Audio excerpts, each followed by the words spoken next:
Après le lancement des travaux d'électrification des 12 villes et la pose de la première pierre de la centrale solaire de Massakori, le Premier ministre chef du gouvernement, ambassadeur Alamai Halina, a échangé avec les autorités civiles, militaires et traditionnelles. 11 délégués généraux du gouvernement auprès des provinces concernées par les projets d'électrification ont assisté à cette rencontre. Le ministre d'État, ministre de l'administration du territoire et de la décentralisation, Liman Mahamad, a déploré les multiples cas d'insécurité dans la province de Hadjar Lamis. Pour ce qui concerne le Hadjar Lamis,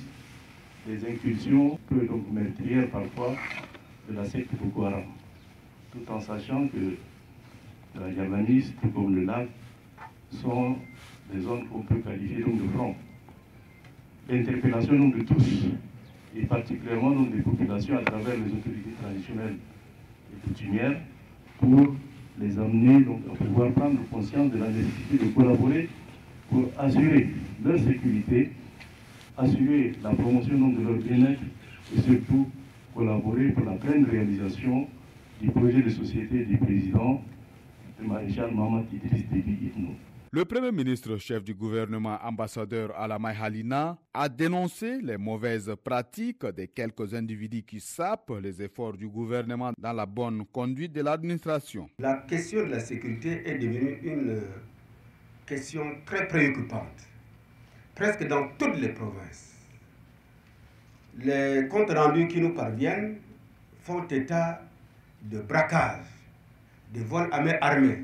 de pillages, de bagarres rangées, alors que vous représentez l'autorité centrale